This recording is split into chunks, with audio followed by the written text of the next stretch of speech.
Assalamualaikum warahmatullahi wabarakatuh.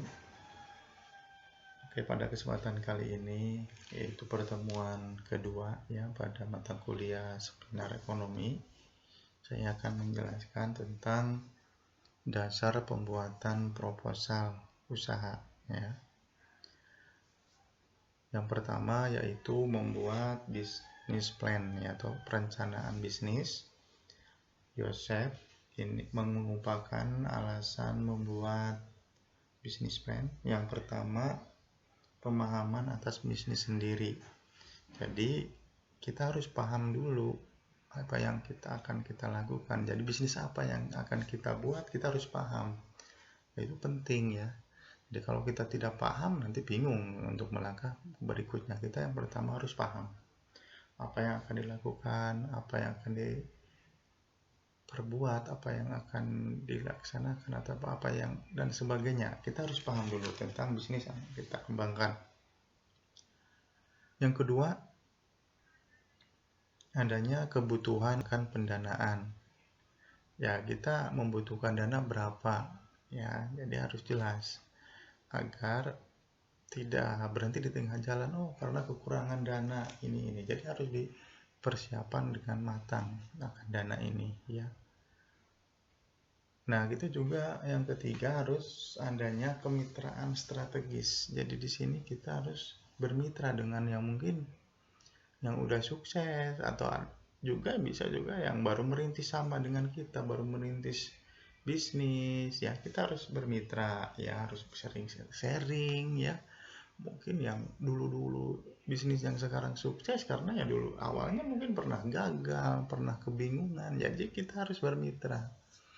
Ya, apalagi kalau produk kita nanti serupa atau sama atau ini ya, jadi kita harus sering menjalin komunikasi dengan orang lain ya, bermitra dengan orang atau kerjasama dengan orang lain ya. Jadi apa yang nanti kita butuhkan, informasi apa nanti kita dapat, seperti itu ya. Berikutnya penjelasan kepada pemasok ya, yang memasok atau pelanggan. Kita harus jelaskan ya, harus kerjasamanya seperti apa, produk apa yang akan kita jual, seperti itu ya. Jadi tempatnya di mana ya, kita jelaskan ya. Oke, yang kelima, upaya menarik sosok penting. Ya bagus juga nih. Ini sih kalau memang kita punya kenalan ya, punya kenalan figur-figur di daerah Anda ya. Coba tarik seperti itu. Nanti kadang orang melirik ya bisnis kita karena wah itu kenalannya ini ya. Jadi sosok-sosok penting di daerah Anda juga usahakan ditarik lah, dikasih ya, juga bisa minta pendapat seperti itu ya. Oke, karena sosok penting itu biasanya di suatu daerah atau tokoh masyarakat, tokoh agama ya, itu berpengaruh ya. Di suatu desa misalnya ada tokoh agama atau tokoh masyarakat, tokoh pemuda, tokoh wanita, seperti itu berpengaruh ya. Misal kita mau bisnis hijab dan sebagainya ya, kita tarik tokoh wanita di desa itu atau di kecamatan itu, seperti itu ya. Baik, berikutnya kegunaan dari business plan ini. Yang pertama, mengetahui apa saja yang Anda butuhkan dalam menjalankan bisnis. Jadi apa saja? Dari tempat, dari peralatan, perlengkapan, bahan mentah ya, dari harga yang akan ditentukan ya, jual kemana ya. Jadi mengetahui hal ini. Yang kedua, membuat Anda fokus pada tujuan. Jadi kita fokus ya, tujuannya apa, menggunakan apa menjalankan bisnis ini ya. Biar kan kita bisnis, contohnya yaitu tadi bisnis kuliner seperti itu misalnya. Tujuannya jelas gitu. Kuliner itu misal untuk apa ya, untuk siapa ya, pelanggannya siapa. Jadi tujuannya jelas. Terus yang ketiga, membantu Anda akan menghadapi persaingan dengan kompetitor. Jadi kalau kita punya perencanaan yang baik, yang matang, kita nanti udah siap bersaingan dengan kompetitor, baik itu yang memang baru sama-sama merintis usaha sama dengan kita, atau dengan yang memang udah berjalan duluan dan udah sukses ya. Jadi kita nanti harus siap mau tidak mau ya, karena di pasaran ya banyak kompetitor ya. Oke, yang keempat, menentukan bisnis apa yang cocok dengan kita atau bisnis yang apa yang sesungguhnya ingin kita jalankan. Karena seringkali kita mempunyai yang pertama keterbatasan waktu. Keterbatasan waktu di sini ya, misalnya contoh saya ya sebagai dosen, pengajar, jelas kan untuk bisnis kan tidak penuh ya waktunya. Jadi hanya separuh waktu yang bisa digunakan untuk bisnis. Ya, jadi cocoknya bagaimana ketika menggunakan bisnis yang digunakan sambil bisnis yang bisnis yang dirintis atau yang akan dikembangkan itu mau berapa, karena waktu kita hanya mungkin kita bisa berbisnis hanya 2 jam per hari atau 3 jam per hari yang kita itu juga harus dipertimbangkan ya. Tenaga ya, mungkin tenaga karena kita ya, Anda juga misal sebagai mahasiswa ya, terus ya tenaganya juga waktu kuliah juga, jadi ya mengukur tenaga kita kemampuannya ya bisnis apa seperti itu, dengan kondisi kita juga kuliah ya seperti itu.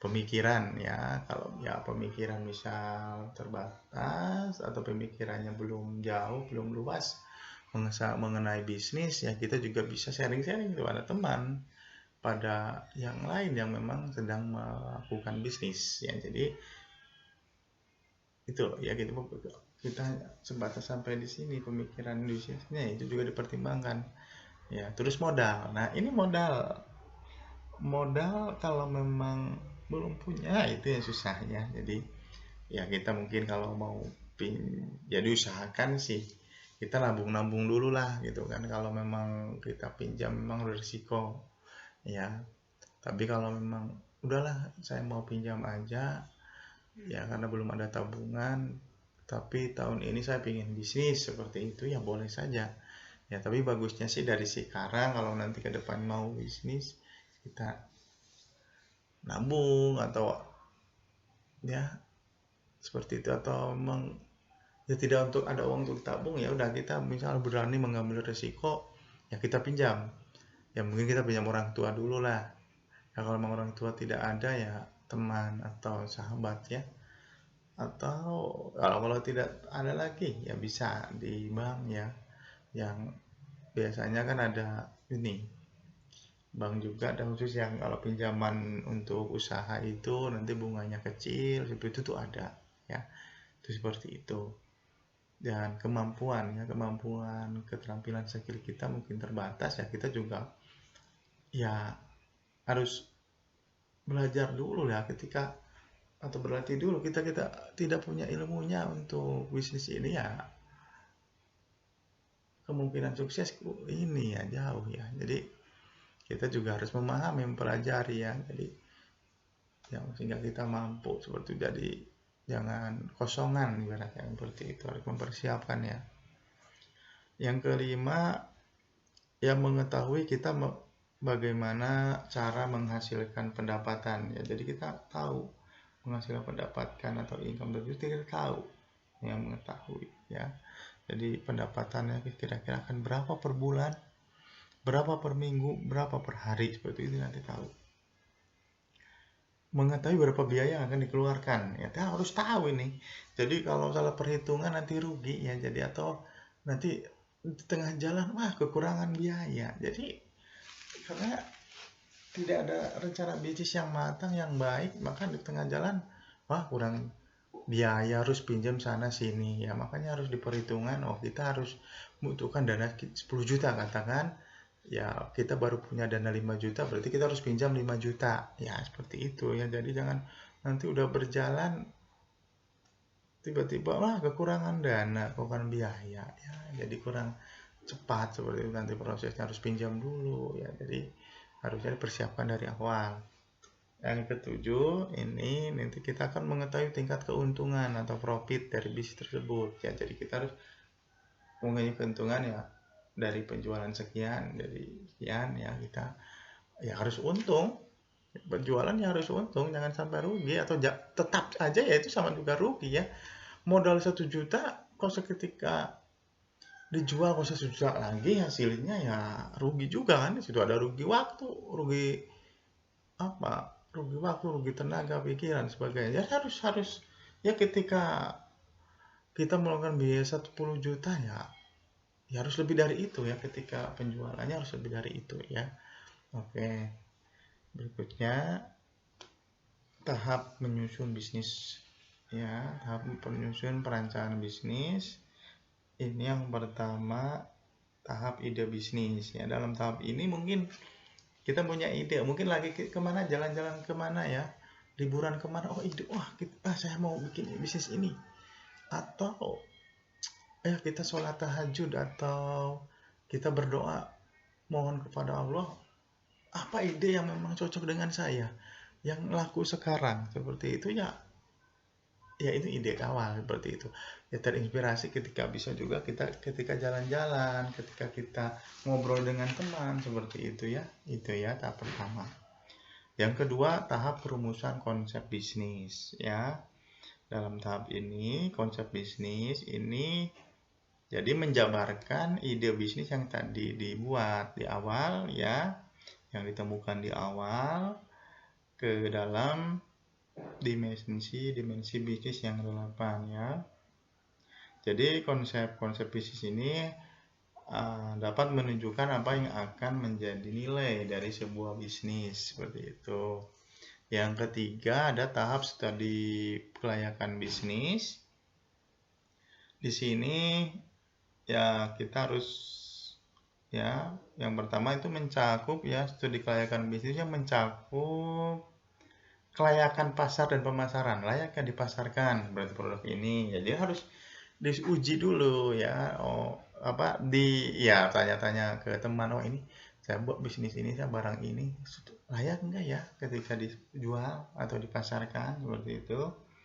Yang kedua, kelayakan operasional ya, operasional layak enggak, seperti itu ya. Terus juga yang berikutnya ada manajemen dan organisasi. Jadi harus jelas tugas-tugas kita. Terus mungkin kita kalau punya karyawan harus sesuai tupoksinya masing-masing ya, tugasnya masing-masing. Pengelolaan bagian keuangan harus seperti ini, bagian produksi seperti ini, bagian penjualan harus seperti ini, harus disusun dengan baik ya. Terus ada kelayakan keuangan ya, keuangannya layak enggak, seperti itu tadi, jumlah uangnya harus mencukupi apa tidak. Yang berikutnya yang keempat, ada tahap penyusunan rencana tindakan. Di sini ya di awal kita harus mempunyai visi dan misi ya. Terus kita menganalisis lingkungan eksternal atau pasar ya, dan pasar dianalisis seperti di pasar seperti apa, kita harus menganalisis laku tidak, kekuatan yang kita miliki apa, nanti hambatannya apa ya, seperti itu, kelebihan produk kita apa, kekurangan produk kita nanti apa ya, harus dianalisis. Terus kelayakan berikutnya ada rencana atau deskripsi usaha ya. Deskripsi usaha, dideskripsikan usaha kita mau seperti apa, dideskripsikan. Terus ada rencana pemasaran, perencanaan organisasi, dan proyeksi keuangan. Jadi proyeksi keuangan di sini ya, keuangan ini untuk apa saja ya, ini untuk bayar karyawan, ini untuk sewa tempat, ini untuk biaya produksi, ini untuk beli bahan-bahan mentah. Jadi diproyeksikan ya, diproyeksikan. Oke, yang kelima terakhir ya, data dan informasi ya untuk menyusun rencana bisnis ya. Yang pertama data ekonomi di suatu wilayah, terus ada profit atau keuntungan produk atau jasa, terus ukuran pasarnya besar apa tidak, bahkan ada pasar pagi, ada pasar besar ya, seperti itu ya. Jadi ada laporan keuangan juga ya, dan ada perhitungan keuangan yang matang. Oke, itu saja mungkin dari saya, kurang lebihnya mohon maaf, silahkan diskusi di grupnya. Oke, kalau ada yang bingung bisa ditanyakan di grup. Assalamualaikum warahmatullahi wabarakatuh.